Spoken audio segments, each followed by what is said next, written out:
परमेश्वरः गुरुः साक्षात् परब्रह्म तस्मै श्री गुरवे नमः। भरतकुलभाग्यकलिगे भावरसानंद परिणते सारे जगत अखिल मोहन करे जय जय रंगारी देवते देवी।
जगन्नाथ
सीताराम चरणी लक्ष लागो, राजा राम चरणी लक्ष लागो, सीताराम चरणी लक्ष लागो, राजा राम चरणी लक्ष लागो, सीताराम चरणी लक्ष लागो. संगी रंगात दे हवा को, संगी रंगात दे हवा को, संगी रंगात दे हवा को, संगी रंगात दे हवा को, संगी रंगात दे हवा को, सीताराम चरणी लक्ष लागो, राजा राम चरणी लक्ष लागो.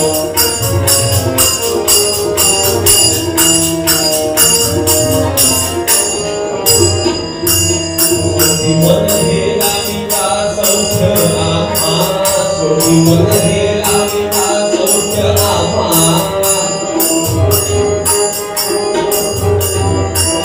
सोटी मन हे लाविता सौख्य आम्हा, सोटी मन हे, सोटी मन हे, सोटी मन हे, सोटी मन हे, सोटी मन हे, सोटी मन हे लाविता सौख्य आम्हा, गाव क्रोधाधिक जाती नीच धामा, गाव क्रोधाधिक जाती नीच धामा, काम क्रोधाधिक जाती नीच धामा, काम क्रोधाधिक जाती नीच धामा, नीच धामा, नीच धामा, नीच धामा. सीताराम चरणी लक्ष लागो,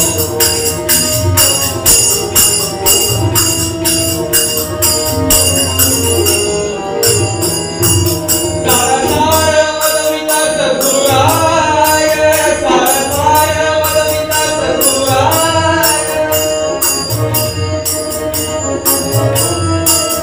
सारसार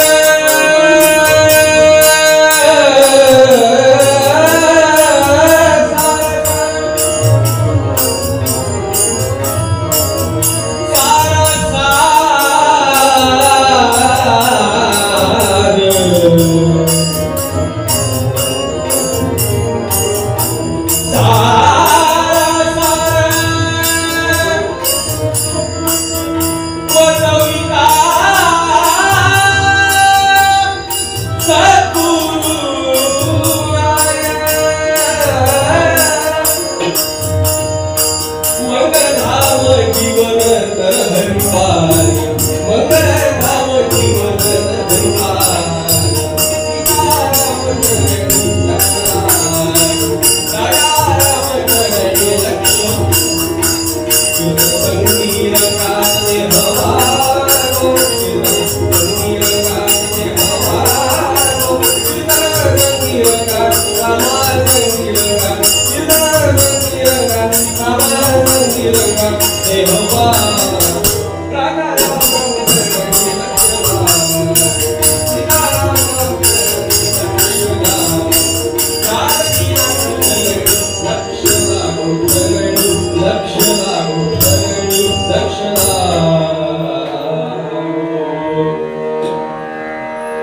रामदास गुरु माझे आई मला ठाव द्यावा पाहिला, रामदास गुरु माझे आई मला ठाव द्यावा पाहिला, रामदास गुरु माझे आई मला ठाव द्यावा पाहिला, रामदास गुरु माझे आई मला ठाव द्यावा पाहिला, संचल गणिते माझे आई मला ठाव द्यावा पाहिला, संचल गणिते माझे आई मला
राजाधिराज श्री प्रभु रामचंद्र महाराज की जय।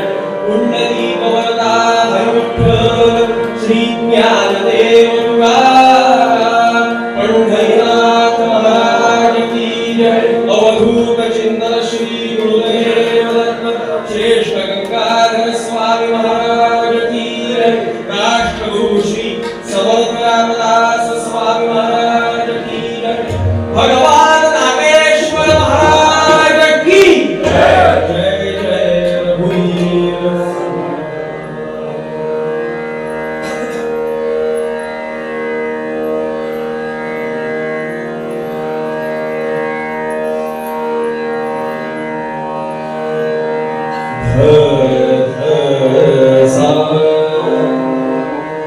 सारे सारे मोरे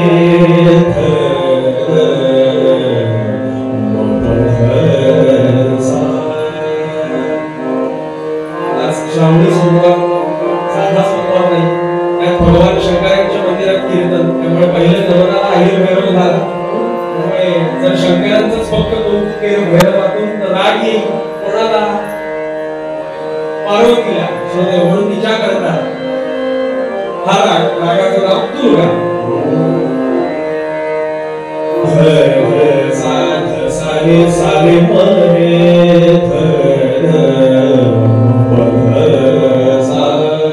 सारे म पध प पध मरे रे म प मरे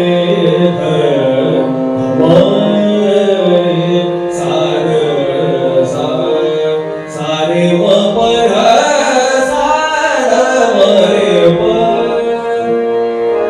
आम्ही वसती केली ग्रामी, आम्ही वसती केली ग्रामी, आम्ही वसती केली ग्रामी.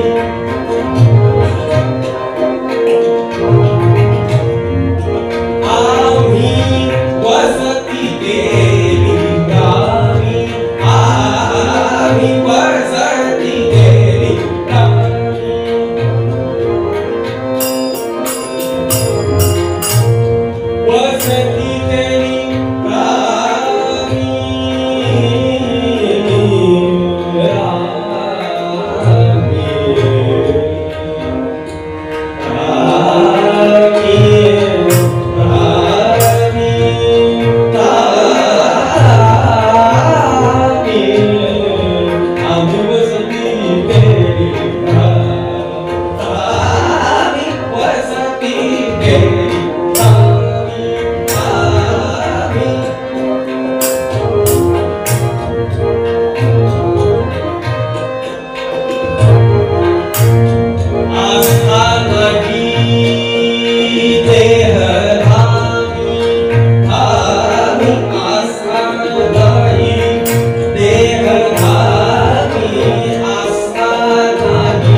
आपदामपहर्तारं दातारं सर्वसम्पदां लोकाभिरामं श्रीरामं भूयो भूयो नमाम्यहम्। नमस्ते शारदे देवी सरस्वती मतिप्रदे वसत्वं मम जिह्वाग्रे सर्वविद्याप्रदा भव। इत्येषा वाङ्मयी पूजा श्रीमच्छङ्करपादयोः अर्पिता तेन देवेश प्रीयतां मे सदा शिवः। अनेन प्रीयतां देवो भगवान् जानकीपतिः श्रीरामचन्द्रः पूर्वेषाम् अस्माकं कुलदैवतं। श्रोता वक्ता श्रीराम समर्थ श्रीराम समर्थ श्रीराम समर्थ। जय जय रघुवीर। सर्वज्ञ एक श्लोक पढूया। कैलास राणा शिवचंद्र मौली पडींद्र माता मुनीवराणी आरोग्य सिद्धो लोकहारी तुझवीण शंभो वच कोणधारी। नमः पार्वती पतये हर हर श्री नागेश्वर महाराज की सीताकांत स्मरण। जय जय राम जय जय रघुवीर।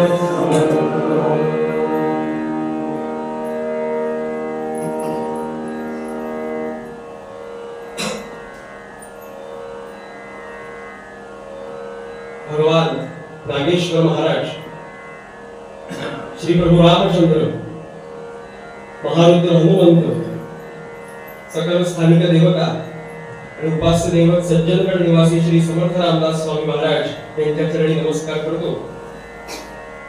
ब्रह्मचिंतन ऐकण्याकरता निरूपण ऐकण्याकरता कीर्तनावर प्रेम असणाऱ्या तळमळीनं हे निरूपण ऐकण्याकरता आजच्या या 5व्या कीर्तन पुष्पाला श्रवण भक्तीचा आनंद घेण्याकरता आलेले तळमळीनं आलेले सर्व परमेश्वर स्वरूप श्रोत्यांच्या चरणी नमस्कार करतो। त्यांचे उत्तम दोन्ही साथीदार सर्वांना नमस्कार करतो आणि निरूपणाला प्रारंभ करतो। समर्थ आपल्याशी अभंगामधून बोलतायत गेले 5 दिवस। समर्थ म्हणतायत आम्ही वसती केली रामी आस्था नाही देह धामी। आम्ही वसती केली रामी आस्था नाही देह धामी। कारण देह दीर्घकाळी राहो अथवा शीघ्र काळी जाओ। देहास होवो उत्तम भोग अथवा जडोत दुःख रोग। आणि म्हणून समर्थ म्हणाले रामी रामदास म्हणे रामापाशी काय पुढे। एकदा का ब्रह्मानंदामध्ये आपण तल्लीन झालो की श्रोते हो रामापाशी काय होणे। रामापाशी काय होणे याचा असा अर्थ आहे रामाजवळ मी असलो की मला काय कमी पडणार हा एक अर्थ। आणि दुसरं तो राम स्वरूप म्हणजे ब्रह्म स्वरूप तो मीच आहे हे कळलं की काय होणे असाही दुसरा अर्थ आहे बरं का। ज्यांना ब्रह्माचा अनुभव आलेला नाही त्यांच्याकरता असा अनुभव त्यांच्याकरता असा अर्थ रामापाशी काय होणे म्हणजे रामाच्या सान्निध्यात गेल्यावरती काय कमतरता असणार आहे। आणि एकदा राम तत्व म्हणजे मीच आहे ते तत्व माझ्यातच आहे हे एकदा कळलं की काही कमतरता असण्याचं कारणच उरणार नाही। म्हणून अभंग लिहित असताना दोन्ही अर्थानं श्रोते हो शब्द रचना समर्थांनी केली। आणि म्हणून कालपर्यंत आपण असं चिंतन करून आलो की आपण ब्रह्मरूप आहोत। स्वस्वरूपाचा अनुभव आपल्याला यावा। आपल्याला कळलंय की मी ब्रह्म आहे। आपल्याला श्रोते ब्रह्म व्हायचं नाहीये बरं का। आपण आहोत आपल्याला फक्त अनुभवायचंय की मी ब्रह्म आहे। ब्रह्म व्हायची गोष्ट नाहीये ब्रह्म अनुभवायची गोष्ट आहे। ब्रह्म आहेच आहे आतमध्ये ते व्हायचं नाहीये फक्त अनुभवायचं। कळलं आपल्याला की मी ब्रह्म आहे आणि त्या ब्रह्माचं स्वरूप आपण काल पाहिलं। खरं तर ब्रह्माचं वर्णन करता येत नाही। एक शब्द सुद्धा ब्रह्माविषयी म्हणजे भगवंताविषयी बोलू शकत नाही। कारण ज्याच्याविषयी बोलता येत नाही ते ब्रह्म पण तरी सुद्धा काय बोलायचं कारण त्याशिवाय कळणार नाही। म्हणून श्रोते असं स्वरूप आपण पाहिलं। काय पाहिलं शंकराचार्यांनी सांगितलं होतं की या ब्रह्माचं वर्णन काय? 6 भाग्यांनी युक्त भगवान आहे, म्हणजे आपण 6 भाग्य आपल्याकडे आहेत. कोणती? तर आपण पाहिलं होतं काल, ऐश्वर्यस्य समग्रस्य, धर्मस्य यश, श्रिया यशस श्रिया, ज्ञान वैराग्ययोश्चैव, षण्णाम भग इति रणा. अशी 6 भाग्य ज्याच्या जवळ आहेत तो भगवान. मग असे भगवान कोण? आपण आहोत, आपण ब्रह्म आहोत. त्यामुळे ही भाग्य आपल्याला प्राप्त झाली. वर्णन करता येत नाही, पण कळण्याकरता शंकराचार्यांनी एवढी भाग्य सांगून ठेवली की एवढी बाबा आहे या भगवत स्वरूपाला चिकटलेली, म्हणून तो भगवान. षण्णाम 6 आहे, भग म्हणून त्याला भग हा धातू लागला, म्हणून भगवान असं आपण म्हणतो. भगवान श्री प्रभू रामचंद्र, भगवान गोपाल कृष्ण, भगवान प्रभू दत्तात्रय, भगवान श्री पांडुरंग, ही बरेच देव आहेत आपल्याकडे. भगवान महारुद्र हनुमान, भगवान. भगवान ही उपाधी मिळण्याकरता फार मोजावं लागतं, आणि ते कोणी मोजलंय नाहीये का? काय मोजावं लागतं हे आपण बघणार आहोत. तर ते कोणी मोजलंय? आत्ता होऊन गेलेले संत, फार पूर्वी जायला नको. ते म्हणजे भगवान श्रीधर स्वामी महाराज. श्रोते, अनेकांना माहिती आहे ना श्रीधर स्वामी महाराज, पण ज्यांना माहित नाहीये श्रीधर स्वामी म्हणजे कोण, त्यांच्याकरता एक जवळचं नाव सांगतो. म्हणजे आपल्याला श्रीधर स्वामी एकदम जवळचे होते, तसे संत आपल्या जवळचेच, पण गदी माडगुळकर नाव ऐकले की नाही? सगळ्यांना माहिती आहे. कशा करता ते प्रसिद्ध हेही माहिती आहे, वेगळं सांगायला. श्रीधर स्वामी महाराज सज्जनगडावर जेव्हा होते तेव्हा गदी माडगुळकर तेव्हा होते, प्रसिद्ध होते असा विषय नाही, पण जेवढी कीर्ती आज आहे तेवढी तेव्हा नव्हती. तेव्हा गदी माडगुळकर सज्जनगडावरती समर्थांच्या समाधीचं दर्शन घ्यायला 1958-59 चा काळ आहे. मारुतीबाबांचं पुस्तक आहे भगवान श्रीधर स्वामींच्या चरित्राबद्दलचं. 58 ते 59 साधारणचा काळ आहे. 1958 ते 59 समर्थांच्या समाधीचं दर्शन घ्यायला गदी माडगुळकर आले होते.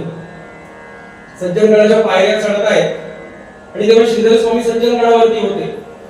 सर्वधिक साक्षीभूतम हे सद्गुरूचं वर्णन आहे. ब्रह्मानंदम परमसुगदम केवलम ज्ञानमूर्ती द्वंद्वातीतम गगन सदृशम. आपल्याला माहिती वर्णन, हे सद्गुरूचं वर्णन आहे. तर त्याला सगळंच माहिती आहे, कोण कुठे आहे, सर्वधिक साक्षीभूतम सगळं माहिती आहे त्याला. तर जेव्हा पायऱ्या चढत होते गदिमा, तेव्हा सगळ्या अक्षरा रामदासांना आपले हे श्रीधर स्वामी महाराज म्हणाले, सगळ्या रामदासांनी सावध व्हा, का सरस्वती पुत्र येतोय. सरस्वती पुत्र येतोय. गदिमा आले, त्यांनी सज्जनगडाच्या समर्थांच्या समाधीचं दर्शन घेतलं आणि त्यानंतर श्रीधर स्वामींसमोर बसले. तर श्रीधर स्वामींनी गदिमांना उपदेश केला. काय उपदेश केला? म्हणजे काहीतरी बोलवलं, जीभ बाहेर काढा. जिव्हाग्रे वर्तते यस्य हरिरित्यक्षरद्वयम्. जोपर्यंत या जिभेवरती 2 हरी नावाची अक्षर येत नाही, कोरली जात नाही, तोपर्यंत त्या जीवाला प्रासादिकपणा येत नाही.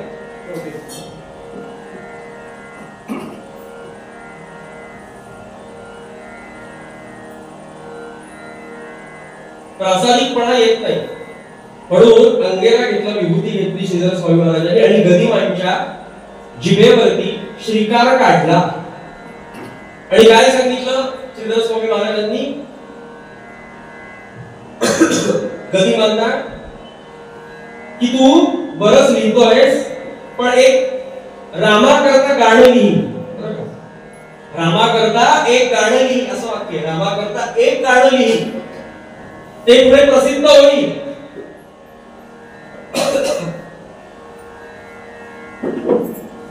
ते पुढे प्रसिद्ध होईल. आणि एकदा का ते प्रसिद्ध झालं म्हणजे रामाची कीर्ती तू एकदा वाढवलीस की तुझी कीर्ती वाढवायला रामच बसलाय.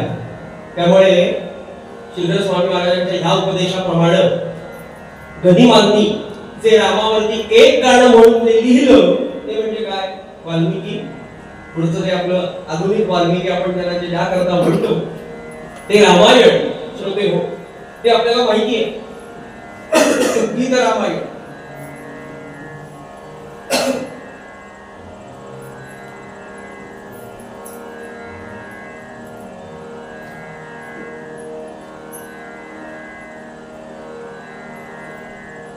गीत रामायण तो पिक्चर नाही का चित्रपट आला बाबूजींवर, तेव्हा त्यांचा संवाद, त्या अभिनेत्यांचं नाव लक्षात नाही, पण त्या दोघांचा संवाद आहे बाबूजींचा आणि गदिमांचा दाखवलेला, की असं कार्य करून घेतलंय आपल्याकडून सद्गुरूंनी, प्रभू रामचंद्रांनी. ही पार्श्वभूमी सगळी, हे काही डायलॉग मध्ये नाहीये, पण आता पिढ्यानपिढ्या हे सगळं आपलं ते केलेलं कार्य आहे ते पुढच्या पिढ्यानपिढ्या सगळे गुणगुणणार, असं ते वाक्य म्हटलंय त्यामध्ये. आणि खरोखरीच आहे हो, अशा गदिमांना ज्यांनी उपदेश केला ते भगवान श्रीधर स्वामी महाराज, त्यांना भगवान ही उपाधी लागली. इतर संत सुद्धा भगवंताप्रमाणेच, पण भगवान ही उपाधी लावलेली नाहीये, ती फक्त श्रीधर स्वामींना दिली. कुणी दिली? प्रत्यक्ष समर्थांनी दिली. कधी दिली? दासनवमीचा उत्सव सज्जनगडावर मोठ्या प्रमाणात 10 दिवसाचा होतो. तर 1930च्या दासनवमी उत्सवाला पहाटेच्या वेळेला समर्थांनी दर्शन दिलं. समाधीतून प्रगट झाले, त्या काळ्या दगडी पाषाणातून त्या समाधीतून प्रगट झाले आणि श्रीधर स्वामी बसलेले होते आतमध्ये. पहाटेच्या वेळेला ब्रह्ममुहूर्त 3:30चा समय असेल, काळ असेल. आणि तेव्हा समर्थ म्हणाले श्रीधर स्वामींकडे बघून, भगवान. श्रीधर स्वामींना कळले, श्रीधर स्वामी आजूबाजूला बघायला लागले सगळीकडे, भगवान कोण प्रगट झाले, रामप्रभू आलेत का? समर्थ म्हणाले, मी बाकी कोणाला भगवान नाही म्हणून तुम्हाला म्हणालो. का? कारण आचार्यांचा श्लोक शिकलो. भगवान कोणाला म्हणतात? ऐश्वर्यस्य समग्रस्य धर्मस्य. सगळी ऐश्वर्य श्रीधर स्वामींकडे आहेत, सगळी सुख असून घरातली ते सज्जनगडावरती आले, धर्मानं वागले. धर्मस्य, कधी नियमांचं उल्लंघन केलं नाही. गडावरच्या तेव्हाच्या व्यवस्थेनं सांगितलं, तुम्हाला रोज रोज समाधीत येऊन दर्शन घेता येणार नाही. प्रचंड त्रास दिला, पण एकाही अक्षरानं नियम तोडला नाही. धर्मस्य, यश, जो असं वागतो, धर्मानं वागतो, त्याच्या पाठीमागे यश धावत येत श्रोते. यश, श्रिया, संपन्नता, काही कमी नाही श्रोते हो. ज्ञान, ज्ञान आणि वैराग्य योश्चैव षण्णाम भग इति रणा. त्याला भगवान ही उपाधी लागते. म्हणून समर्थांनी म्हटलं भगवान, म्हणून भगवान श्रीधर स्वामी महाराज. असे भगवान कोण आहेत? आपण श्रोते हो, म्हणजे ब्रह्म आपण आहोत. हे बघून आलो का? असं ब्रह्माचं आपल्याला अनुभव यावा असं जर आपल्याला वाटत असेल, इथून आजपासून पुढे निरूपण, तर काय पात्रता असावी लागते जीवाची, या चित्ताची काय पात्रता असावी लागते, तेव्हा आपल्याला ब्रह्माचा अनुभव येतो. चित्ताची काय चित्त असं शुद्ध असावं लागतं श्रोते हो, की इतकं स्वच्छ असावं लागतं. कालच मी म्हटलं, पातेल्यामध्ये समजा दूध घ्यायचं असेल तर त्यामध्ये अगोदर जे पदार्थ असतात ते दुसऱ्या कुठल्या तरी, कारण म्हणून बघा दुधाची पातेली वेगळी असते, त्यात दुसरा पदार्थ घालत नाही. पण अगदीच गमतीनं बरं का, अगदीच जर स्त्री नवीन असेल आणि तिने समजा त्यात घातलं तर ते दूध नासतं. पण नाशिवंत पदार्थ एखाद्या पात्रात जो ओतायचा असेल, दूध हा नाशिवंत पदार्थ आहे, तर ते पात्र सुद्धा किती स्वच्छ लागतं. तसं ब्रह्माचा अनुभव येण्याकरता, ब्रह्मविद्या शिकण्याकरता हे आपलं चित्त किती शुद्ध लागेल श्रोते. त्यामुळे ते पहिलं काय करावं लागतं? पात्र, भांड घासावं लागतं. पातेलं ते घासावं लागतं. घासून पुसून काय करतात? लगेच नाही दूध होतं. ज्या जुन्या स्त्रिया होत्या, आज्या होत्या, त्या काय करायच्या? गॅसवर ठेवायच्या. जरी आपण पुसलो तरी सुद्धा एक ओलसटपणा ओलावा त्याला असतो, म्हणून गॅसवर तपाने, बरं का, तापतं ना ते. त्यामुळे तसं आपण सुद्धा तपाने आपलं चित्त शुद्ध करायचं. आणि ही जेव्हा पात्रता येते, थोडक्यात एलिजिबल होतं हे हा जीव, जेव्हा पात्रता त्याची होते, तेव्हा सद्गुरू आपल्याला ब्रह्मविद्या शिकवण्याकरता आपण तयार आहोत श्रोते. आता सुद्धा हा विषय ऐकल्यावरती खरोखरीच समजा समर्थ प्रगट झाले श्रीधर स्वामी प्रगट झाले, बाबा तुला शिकवतो ब्रह्मविद्या, तुला ब्रह्मस्वरूप कसा अनुभव घ्यायचा आहे हा तुला शिकायचा ना, शिकवतो. आणि समोर समजा आपण बसलो, अरे वैराग्य नाहीये तुझ्यात, तुला कळणार नाही शिकवलेलं. तुला ब्रह्मविद्या जरी मी शिकवली तरी सुद्धा तुला कळणार नाही.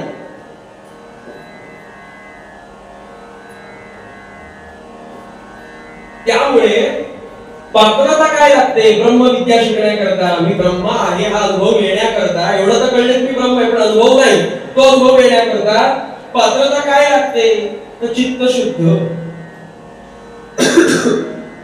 वैराग्य लागतो, विरक्तता लागते, अवस्था आतली अवस्था. एक दृष्टांत सांगतो म्हणजे आपल्याला कळेल. प्रत्यक्ष ज्यांनी हा दृष्टांत पाहिला, आळंदीमध्ये नानाबुवा जोशी नावाचे एक सत्पुरुष होते. काही कथा माहिती असेल, ज्ञानेश्वरीची पार्श्वभूमी आहे, ज्ञानेश्वरी ग्रंथाची. नानाबुवा जोशी नावाचे एक सत्पुरुष, मोठे सत्पुरुष होते, अधिकारी होते, पण गृहस्थ होते, गृहस्थाश्रमी होते. आळंदीतील ह्या ज्ञानेश्वरांवरती अतिव प्रेम, ज्ञानेश्वरी वाचायचे, पारायण करायचे, पण ज्ञानेश्वरी कळायची नाही. वाचून सुद्धा ज्ञानेश्वरी वाचून सुद्धा कळत नाही, ही समस्या अनेक जणांची, वाचकांची. आपल्याला चैतन्य महाराज देगलूरकर माहिती आहे, वारकरी संप्रदायाचे मोठे कीर्तनकार. त्यांनी कीर्तन विश्वावर मुलाखत दिली. तेव्हा त्याला प्रश्न विचारण्यात आला मुलाखतीमध्ये की ज्ञानेश्वरी कळत नाही हो, ती कळावी याकरता काय केलं पाहिजे? तेव्हा चैतन्य महाराज ज्ञानेश्वरी बद्दल बोलताना ते म्हणाले की ज्ञानेश्वरी कळत नाही ही सगळ्यांचीच समस्या आहे. ज्ञानेश्वरी बघा कसं आहे माहितीये का गणित, गीतेवरची ही टीका, गीतेवरचं हे भाष्य. आता गीता सोपी जावी म्हणून केलं गेलेलं असणारं काय असतं? तर भाष्य असतं. पण ते जर भाष्यच कठीण असेल तर मूळ असणारी गीता काय असेल हा विचार करा. मग गीता अभ्यासू का ज्ञानेश्वरी अभ्यासू? का ज्ञानेश्वरी कळत नाही म्हणून पावस क्षेत्री होऊन गेलेले आपले स्वामी स्वरूपानंद अभंग ज्ञानेश्वरी लिहिली. आणि म्हणून चैतन्य महाराज असं म्हणाले की ज्ञानेश्वरी कळत नाही, सगळ्यांची समस्या, त्यामुळे मला सुद्धा कळत नाही असं ते म्हणाले. त्यावर आपले बॉस मुलाखत घेत होते. त्याने विचारलं हे काय सांगताय, गमतीनं बोलताय का तुम्ही? आपण बघा की युट्यूब चॅनलवर जाऊन कीर्तन विश्व सर्च करा, आपण चैतन्य महाराज देगलूरकर मुलाखत, त्यामध्ये आपल्याला सापडेल. ते म्हणाले त्या अर्थाने म्हणत नाही मी कळत नाही असं. मी कोणत्या अर्थाने म्हणतोय कळत नाहीये? तर एक समजा एखादी ओवी आपण अभ्यासाला घेतली, ज्ञानेश्वरी म्हटली, दासबोधामधली कुठली, की जेव्हा ती ओवी आपण अभ्यासाला घेतो, ती ओवी अभ्यासाला घेतल्यानंतर एक अर्थ आपल्याला कळतो त्या ओवीचा, किंवा ह्या ओवीचा अर्थ असा असा आहे. नामामुळे ग्रंथ श्रेष्ठ ज्ञानदेवी एक तरी ओवी अनुभव, समजा अशी ओवी आपण घेतली अभ्यासाला, त्या ओवीचा अर्थ समजा आपल्याला कळला, तर तो अर्थ कळल्यावरती चैतन्य महाराज म्हणाले त्या अर्थाच्या अजून आत अजून एक अर्थ आहे असं जाणवतो. त्याकरता पहिला अर्थ कळावा लागतो. म्हणाले पुढचा असणारा जो आतला अर्थ आहे तो आतला अर्थ गुह्य असं शास्त्र कळलं की मग कळलं का पुढचा नाही, दुसरा अर्थ कळल्यावर अजून असं वाटतं की अजून एखादा आत अर्थ आहे तिसरा, असं ते आत आत आत आत इतकं आहे रसायन, म्हणून ज्ञानेश्वरी कळत नाही. जे ज्ञानेश्वरीतल्या फक्त ज्ञान योगावरती 8-8 15-15 दिवस पंढरपुरात प्रवचन करतात, 8-8 दिवस फक्त भक्ती योगावर, योग मार्गावर ज्ञानेश्वरी मधल्या जे प्रवचन करतात ते म्हणतात ज्ञानेश्वरी मला कळत नाही. म्हणजे कळते की नाही महाराज? कालच बोललो आपण, जो ज्ञानी आहे तोच म्हणतो की मला हे कळत नाही, पण जो अज्ञानी आहे तो म्हणतो मला कळत आहे. म्हणजे याला नक्की कळलेलं नाही, काही कळलेलं नाही.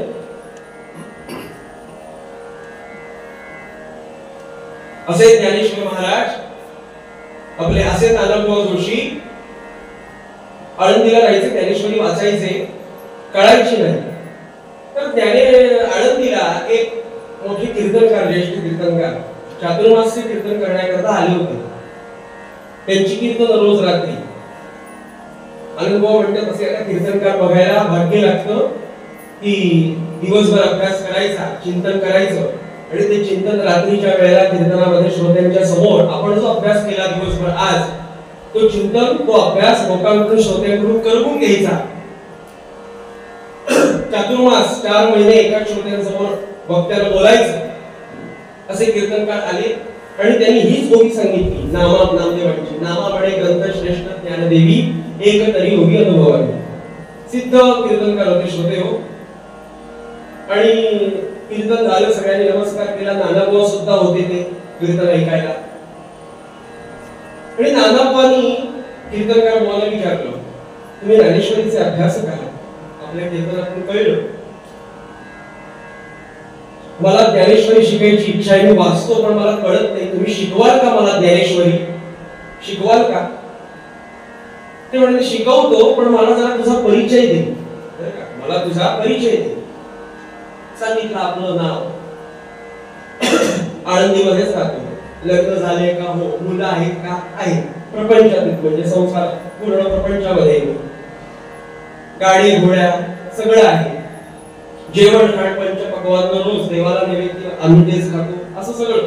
नोकर चाकर गाड्या, घरामध्ये सगळ्या सुख गोष्टी, ऐहिक सुख, सगळी सुख उपभोगून झाली. असं हे सगळं नानाबुवांनी सांगितल्यावरती ते म्हणाले कीर्तनकार बुवा की मी तुम्हाला ज्ञानेश्वरी शिकवणार नाही.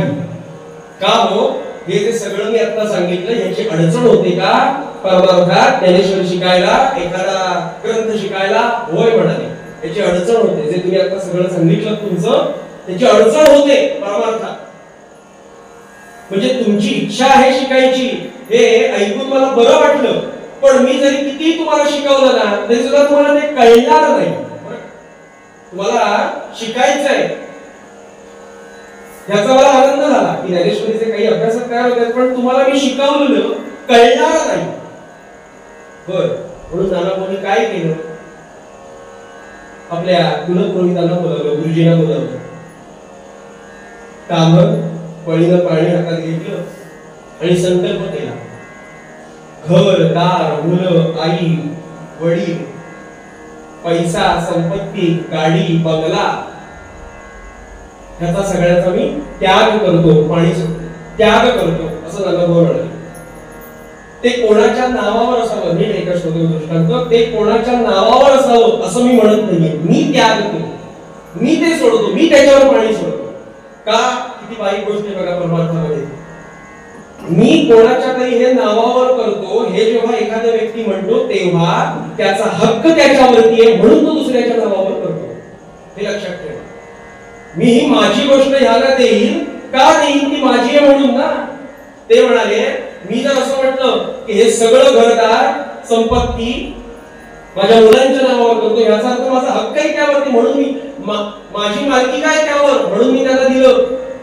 म्हणून ते कोणी घ्यावं हा ज्याचा त्याचा प्रश्न आहे, मी पाणी सोडतो त्याच्यावर. किती बारीक बारीक गोष्टी असतात बघा. आपण कुठेही गेलात सवाष्ण म्हणून की आपल्याला ब्लाउज पीस देतात, पोटी भरतात, तर जी पोटी भरणारी बाई असते किंवा ब्लाउज पीस देणारी असते ती काय सांगते, हे घ्या आणि याचं ब्लाउज शिवा. हा ब्लाउज शिवा म्हणजे त्याचं काय करायचं ते देणाऱ्याने ठरवलंय. मग दिलं कशाला? दिलं कशाला? अर्थात प्रेमानं दिलंय हा एक वेगळा अर्थ. आता परमार्थाच्या दृष्टीने बोलतोय आपण, कुठल्याही भावनिक दृष्टीने बोलत नाही. दिलेली वस्तू योग्य उत्तम तऱ्हेनं वापरायची, त्याची नासधूस करायची नाही, हे अगदी खरं आहे. ज्याने दिलाय त्याला इच्छा आहे चांगल्याचा, ह्याचा उपयोग त्याने करावा, हे बरोबर आहे. पण त्याने हक्क ठेवून दिली गोष्ट, ह्याचं काय करायचं ते त्याने ठरवलंय आणि तुम्हाला सांगतोय हा तुम्हाला हे दिलंय, तुम्ही याचा शर्ट शिवा, तुम्ही हे दिलंय, तुम्ही त्याचा झब्बा शिवा. हक्क तो सोडत नाहीये त्याच्यावरचा. तसं ते नानाबुवा म्हणाले मी पाणी सोडतोय, मी त्यागतोय माझ्याकडून, ते कोणाच्या नावावर असावं हे कायदा ठरवेल. आता शिकवता का ज्ञानेश्वरी? नाही, नाही शिकवत.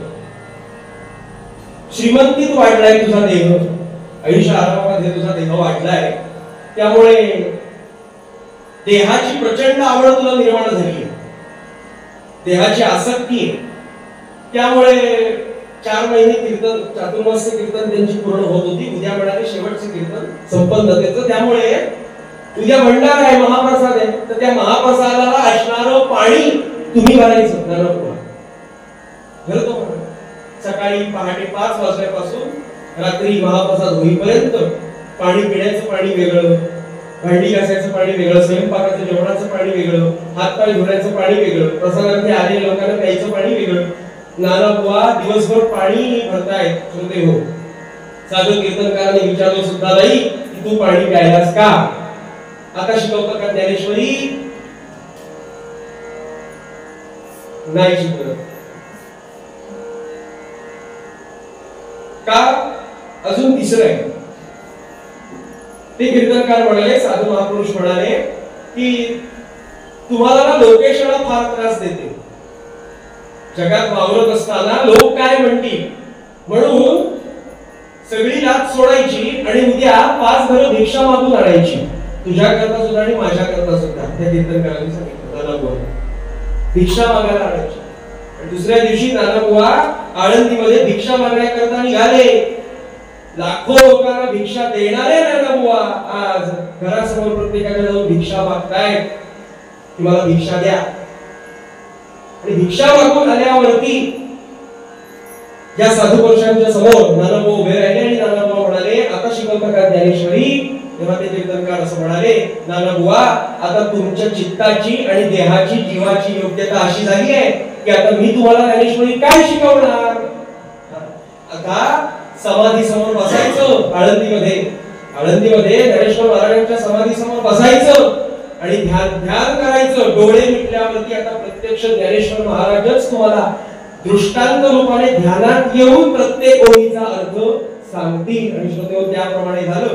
नानाबुवा बसले समाधी समोर आणि ज्ञानेश्वर महाराजांनी ह्यांनी डोळे मिटल्यावरती ध्यान केल्यावरती ज्ञानेश्वर महाराजांचं त्यांनी एक एक ओळीचा ओम नमोची आज्ञापासून ते सच्चिदानंद लेखक झाला शेवटच्या 18वा अध्याय शेवटची ओवी तिथपर्यंत ज्ञानेश्वर महाराजांनी या पूर्ण रात्रीमध्ये पहाटेपर्यंत या नानाबुवा जोशींना एक ओवीचा अर्थ समजावून सांगितला. तीच ज्ञानेश्वरी जो अर्थ आहे तो टिकून घेतलेला नानाबुवा जोशींनी, तोच अर्थ, तीच ज्ञानेश्वरी म्हणजे साखरे महाराजांची ज्ञानेश्वरी. वारकरी संप्रदायामध्ये तो अर्थ प्रमाण मानला जातो आजही. जी नानाबुवा जोशींना ज्ञानेश्वर महाराजांनी सांगितली, आत्ता घडलेली गोष्ट आहे. श्रोते हो, हे फार पुराण काळातलं 1000 वर्षापूर्वीचं नाहीये. का हो? चित्तात जोपर्यंत विरक्तता येत नाही, वैराग्य येत नाही, चित्त शुद्ध होत नाही, त्याला ते पात्र होत नाही, तोपर्यंत परमार्थातला कुठलाही विषय कळत नाही. बरं का श्रोतेहो, आपण भाग्यवान आहात. ब्रह्मचिंतनासारखा तत्वज्ञानी असणारा विषय सुद्धा आपल्यामध्ये प्रत्येकामध्ये कणभर वैराग्य आहे. श्रोतेहो, पूर्ण नाहीये. पूर्ण कसं असतं ते पण बघू, वेळ कसा आहे त्याप्रमाणे आपल्याकडे. पण आपल्यामध्ये कणभर वैराग्य प्रत्येकामध्ये आहे आणि कणभर वैराग्य असल्यामुळे आपल्याला सांगितलेला विषय 90% का होईना कळतोय. हो म्हणा, कळतोय प्रत्येकाला. कारण कळतोय म्हणून तर रोज येतोय. मी आता म्हणाले की बोर होतोय हो, पण तरी सुद्धा सोपं करून मी रोज कीर्तन झालं विचारतो सुवास काकांना, सगळ्यांचे नेहमी कीर्तन ऐकणारे आहेत की बाबा अजून सोपं करून असेल तर सांगा. शेवटी आपल्याला कळणं महत्वाचं आहे. म्हणून कीर्तनाच्या पद्धतीमध्ये आमच्या बुवाने असं सांगितलं की विद्वत्ता दाखवायची नाही कीर्तनामध्ये. श्रोते एवढे 4 श्लोक मला आले, कारण फक्त श्रोते बुवांचं काय पाठांतर आहे एवढंच फक्त श्रोते म्हणतात. त्याच्यामध्ये मुद्दा बदलत नाही. हो, प्रमाण जरी असेल तरी मुद्दा बदलत नाही. ब्रह्म हाच मुद्दा राहणार 7 दिवस. प्रमाण बदलत नाही. एक प्रमाण ते एक प्रमाणाचा कीस पाडायचा श्रोते हो, आणि आपल्याकडून तो अभ्यास करून घ्यायचा. आपल्याला कळलं की कीर्तनाचं सार्थक झालं. 4 पुस्तकातले सगळे धडेच्या धडे तुमच्या समोर मांडणं म्हणजे कीर्तन नव्हे हो. फक्त पाठांतर पोपटपंची ह्या पलीकडे त्याला काही अर्थ उरत नाही. म्हणून आपल्याला कळली एखादी गोष्ट श्रोते की कीर्तनाचं सार्थक झालं, ब्रह्मचिंतनाचं सार्थक झालं.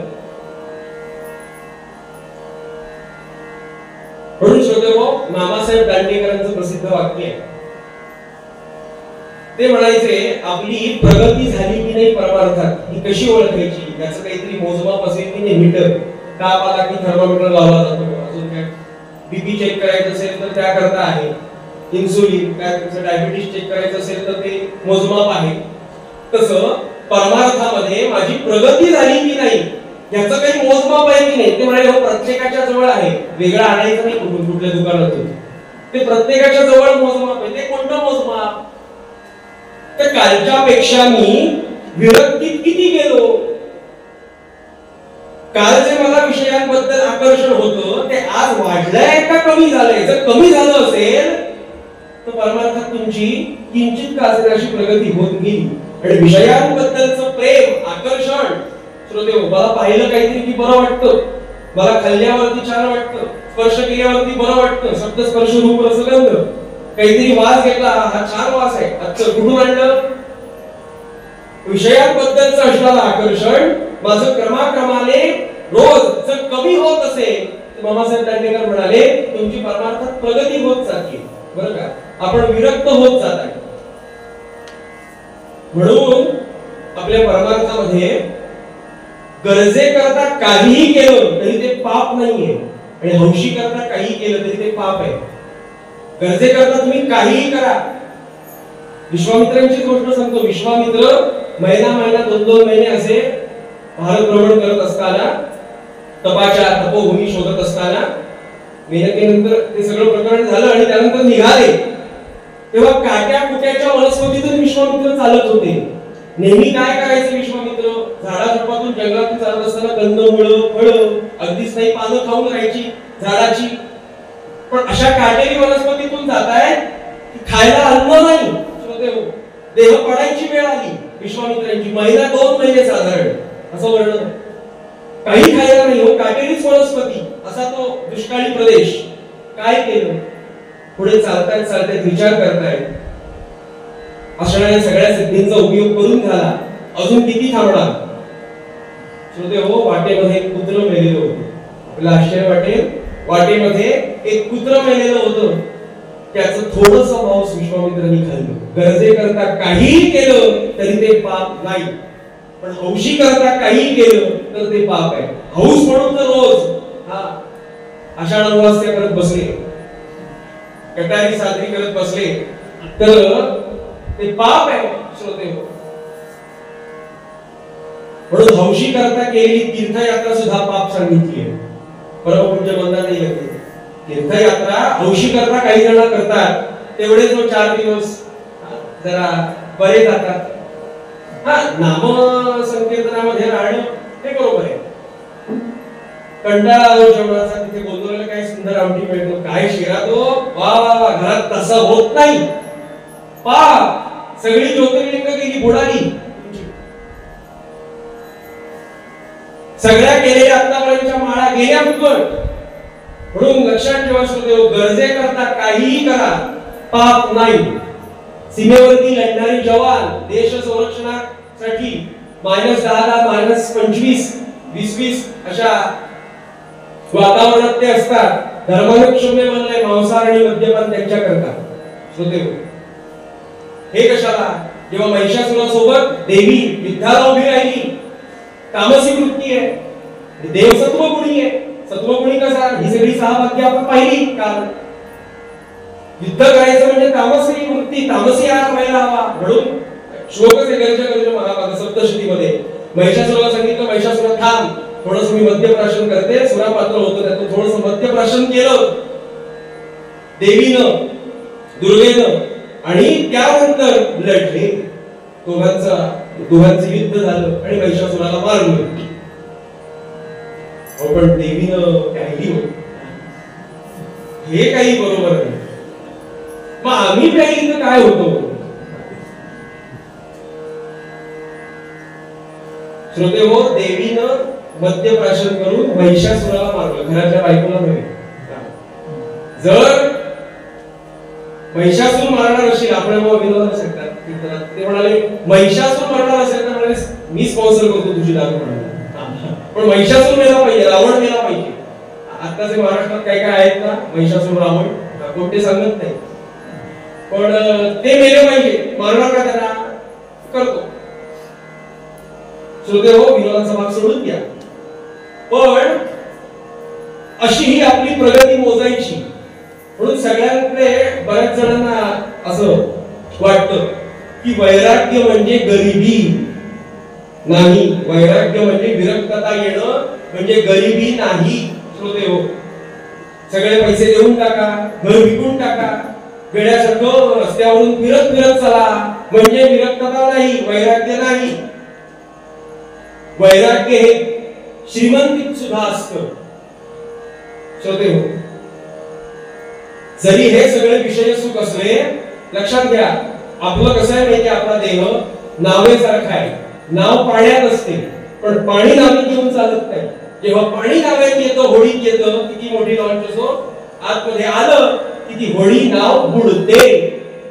पण प्रवास करायचा असेल तर त्या नावेला पाण्यातच असणं आवश्यक आहे. तसा हा देह आपल्याला प्रपंचात ठेवावाच लागणार, कारण जन्माला आलं म्हणजे 5 विषय आहेतच, पण त्या 5 विषयातला घुसू द्यायचं नाही आपल्या देहामध्ये, आपल्या मनबुद्धी चित्त अहंकारामध्ये. ते गेलं पाणी, एकदा प्राप्त झालं त्या देहाला, श्रोते हो, की हा देह गेला, वाया गेला. तसं वैराग्य विरक्तपणा म्हणजे गरिबी नाही. अगदी एक छान दृष्टांत आहे, तो सांगतो आणि थांबूया. समर्थ पंचायतन म्हणून आपल्याला प्रकार माहिती असेल. राम पंचायतन आहे, विष्णू पंचायतन आहे, तसं समर्थ पंचायतन. समर्थ म्हणजे समर्थ रामदास स्वामी, त्यांचा आपण अभंग बघतोय ते समर्थ.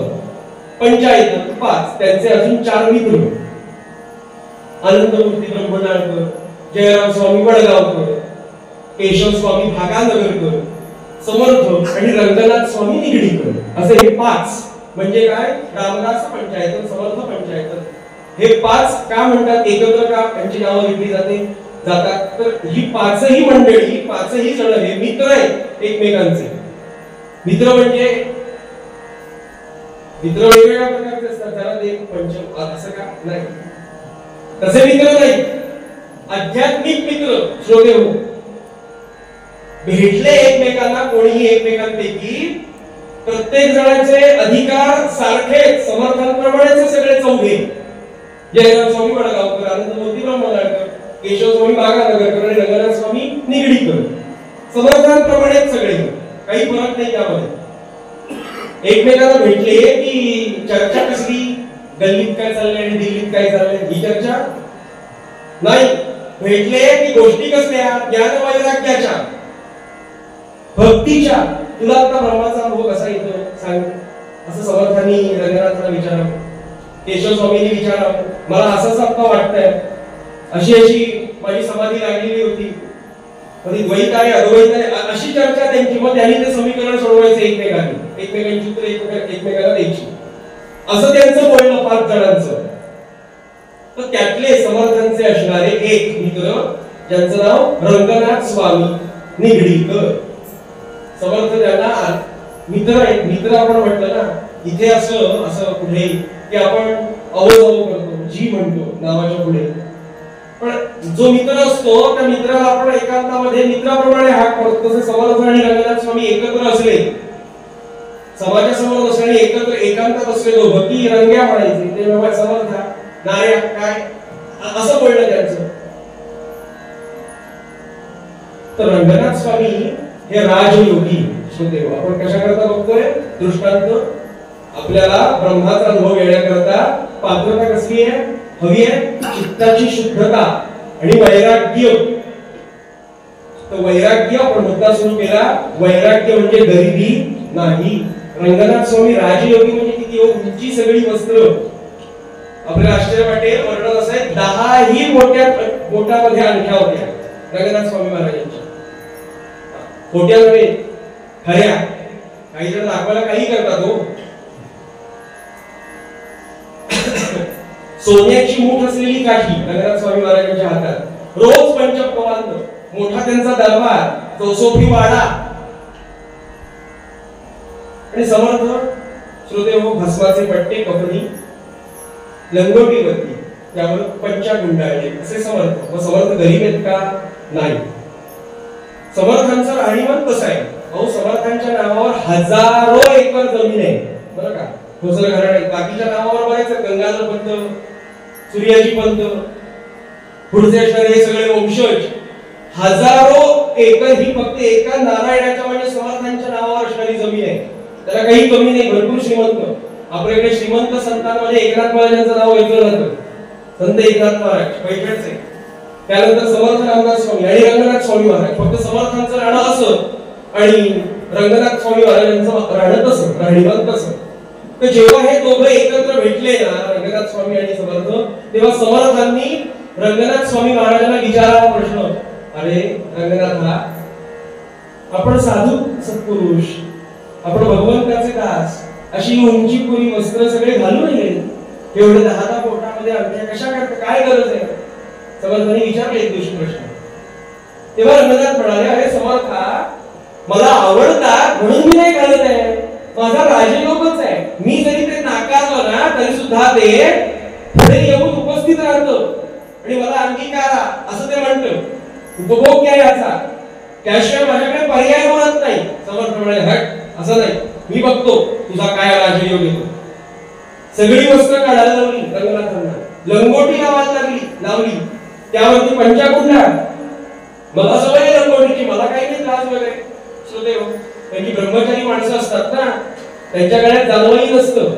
जानवं काढून टाकलं जातं चतुर्थाश्रमामध्ये आणि स्वतःचं पिंडदान करायला सांगितलेलं आहे. श्रोते हो, शववत जगायचे पुढे. म्हणून बघा श्रीधर स्वामी महाराज, समर्थ, श्रोते हो, यांच्या गळ्यात जानवं दिसणार नाही आपल्याला. मला आपल्याला सांगायचंय असं, लंगोटी लावली, त्याच्यावर पंचाकुंडाला सांगितलं रंगनाथ स्वामींना, सगळी वस्त्र अंगठ्या काढून घेतल्या, ठेव बाजूला आणि तपाला बस, मी येतो संध्याकाळपर्यंत. आणि म्हणून त्या मनात रंगनाथांना तसं बसवलं. बसतो म्हणा, मला काय रागलो वगैरे नव्हता. ते समर्थ गेली त्यांच्या कामाकडे. आणि त्याच प्रदेशाचा राजा, श्रोते हो, त्या वनामधून चालला होता. सगळ्या लवाजमा सकट, अगदी व्यापारीच होता. त्यामुळे सगळी वस्त्र, उंचीपुरी वस्त्र, ताट, आचारी, वाढपी, लवाजमा सकट, कुठल्या तरी मुक्कामावरती जात होता, त्यामुळे आचार्यांसकट तो जात होता. आणि त्यातल्या एका लोकांना पाहिलं, ओ राजे, इथे बघा कोणीतरी बसलाय. अशा या पंचालावून कोणीतरी बसलाय. राजाने पाहिलं, दूर होते पण साधारण कोणाचा चेहरा पाहिला, अरे आपल्या मध्ये रंगनाथ स्वामी आहेत, त्यांची अशी अवस्था कोणी केली, त्यांची अशी अवस्था कोणी केली. म्हणून सगळे नोकर, ते सगळा तो राजा लवाजमा सकट रंगनाथ स्वामी महाराजांच्या समोर उभे राहिले. आणि राजाने प्रश्न विचारला, प्रदेशाचा राजा आहे तो त्या. रंगनाथाने विचारलं, रंगनाथ स्वामी, तुमची ही सगळी अवस्था कुणी केली, मला सांगा, मी धरून आणेन त्याला, तुमच्यासमोर माफी मागायला लावेन, शिक्षा करेन. राजांनी माझ्या प्रदेशाचा एक स्वामी सत्पुरुष, त्याची अवस्था अशी कोण करतो? रंगनाथ स्वामी महाराज म्हणाले, माझी अशी अवस्था कोणीही केलेली नाही. मी ध्यानाला बसतो तेव्हा असंच बसतो. तुम्हाला माहिती नाही, हा माझा एकांत काळ आहे. नाही म्हणाले, आमच्या प्रदेशातले तुम्ही आहात स्वामी, तुम्हाला हे शोभत नाही, असा पोशाख शोभत नाही. त्यामुळे राजाकडे सगळी वस्त्र होती, ती वस्त्र आणली, घालायला लावली रंगनाथांना. म्हणाले, योग जुळून येणार नाही. आचारी वाढपी सगळे माझ्याकडे, जेवणाचं सगळं साहित्य आहे, मी चाललोय मुक्कामावरती, 4-5 दिवसांनी येणार आहे परत. तर आज वनभोजन तुमच्या सोबत, त्यामुळे चुली मांडल्या, आधण ठेवलं, पाणी तापवलं, पंचपक्वान्नाचा सगळा हा साज केला, चांदीचं ताट, त्या चांदीच्या ताटामध्ये रंगनाथ स्वामींना जेवायला वाढलं. श्रोते हो, संध्याकाळ साधारण झाली आणि समर्थ आले, बघूया आपला रंगा काय करतोय. समर्थ आले आणि समर्थांनी जेव्हा रंगनाथ स्वामींना पाहिलं, तेव्हा समर्थांच्याच मुखातून वाक्य निघालं, रंगनाथ स्वामी, तुम्ही खरंच राजयोगी. तुम्ही जरी ते टाळलं तरी सुद्धा ती सगळी सुख तुमच्याकडे येतात, कारण राजयोग आहे. श्रोते हो, त्याचा अर्थ काय? आतलं असणारं वैराग्य जे आहे ना, ते रंगनाथांकडे जसं आहे तसंच समर्थांकडे, तसंच केशव स्वामी भागानगरकरांकडे, तसंच आनंदमूर्ती ब्रह्मनारायणकरांकडे, तसंच जयराम स्वामींकडे. पण प्रत्येकाचं प्रारब्धाप्रमाणे असणारे योग हे वेगवेगळे असतात, लक्षात घ्या, वेगवेगळे असतात. त्यामुळे आपल्याला जेव्हा ब्रह्माचा अनुभव यावा असं वाटेल, जेव्हा आपल्याला सद्गुरू म्हणतील तुला मी ब्रह्मविद्या शिकवायला तयार आहे, आणि जेव्हा आपला ते चेहरा वाचतील, आपलं चित्त ओळखतील, तेव्हा म्हणतील या चित्तात दोष आहे बरं का, बरेच मद सांगितलंय, विक्षेप सांगितलाय, बरेच दोष आहेत बरं का, बरेच दोष आहेत. चित्त शुद्ध नाहीये, अशुद्ध आहे, विरक्तता नाहीये. त्यामुळे जोपर्यंत वैराग्य येत नाही तोपर्यंत मी तुम्हाला ब्रह्मविद्या शिकवू शकत नाही असं सद्गुरू सांगतात. म्हणून टेंबे स्वामी महाराजांचं प्रसिद्ध वाक्य, टेंबे स्वामी महाराजांचं अभंग आहे. टेंबे स्वामी महाराज म्हणाले, जीवनामध्ये आपल्याला कृपा व्हावी असं वाटत असेल तर तुम्ही कुठे जा, सदा संतांपाशी जावे, त्यांचे जवळी पैसावे. ते पुढे म्हणाले, उपदेश ते न देती परी ऐकाव्या त्यांच्या गोष्टी, वासुदेव म्हणे संत संगे करीती पसंत. पण श्रोते हो, जेव्हा सांगतात सदा संतोधी गंतव्या म्हणजे सदा संतांपाशी जावे, गेलो, पण आपली तयारी पाहिजे ना काहीतरी. कुठलीही समजा कला प्रकार शिकायचा असेल, मोठ्या कुठल्या गुरुकडे, सामान्य मोठ्या कुठल्याही गुरुकडे आपण एखादा कला प्रकार शिकायला गेलो, ते सांगतात मी श्री गणेशापासून तुझी तयारी पहिली येऊ दे, प्राथमिक गोष्ट. तशी ब्रह्मस्वरूपाची अनुभव, स्वस्वरूपाचा अनुभव घेण्याकरता काय पात्रता लागते? ज्ञान वैराग्ययोश्चैव षण्णां भक्तिति प्रणाम.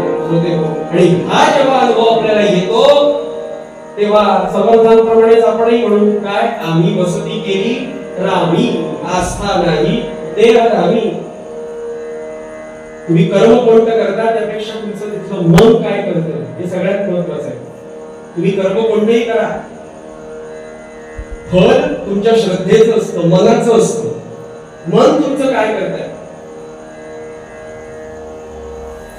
एक पुरुष आहे, त्या पुरुषाच्या समोर दोन स्त्रिया उभ्या आहेत.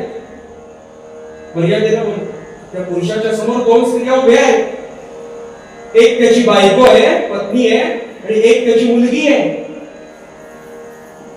तर तो पुरुष पत्नीला आलिंगन देत असताना तो पत्नी भावाने देतोय बरं का, आणि मुलीला आलिंगन देत असताना मुलीप्रमाणे देतोय, त्या भावाने देतोय. कर्म कोणतं? आलिंगन. पण श्रोते हो, व्यक्ती बदलली की आतला भाव, मन बदलतं. मुलीच्या वेळी जर विपरीत भाव आला तर तो माणूस म्हणून म्हणू शकू आपण, पेपरात आपण बातमी वाचतो, तेव्हा आतलं मन तुमचं काय करतं? माझी चित्तामधली असणारी अवस्था ही विरक्तता असली पाहिजे. कर्माने मी काही शेरवानी घालो, सेंट कोणतेही परफ्यूम वापरो, काही करो, काही खाओ, काही पिओ, जर मी विरक्त असेल तर मला ब्रह्मविद्या शिकवण्याकरता मी पात्र होतो. आणि आपल्याला सद्गुरू ब्रह्मविद्या शिकवतात. असं वैराग्य कोणाला प्राप्त झालं आणि कोणाला भगवंताची कृपा झाली. आज सोमवार आहे, त्यामुळे त्यांचं चरित्र झालं पाहिजे. समर्थांचं काल म्हणून काल चरित्र मातृभेट सांगून पूर्ण केलं. असं भगवान शंकरांची कृपा कोणावरती झाली, कुठल्या एका भक्तावरती झाली ते आपण चरित्र भागामध्ये बघूया. म्हणून पूर्वरंगाभंगामध्ये समर्थ जे बोलले ते अत्यंत स्पष्ट आहे. आम्ही वसती केली रामी, आस्था नाही देहधामी. आम्ही वसती केली रामी, रामी वसती केली रामी, रामी वसती केली रामी, रामी.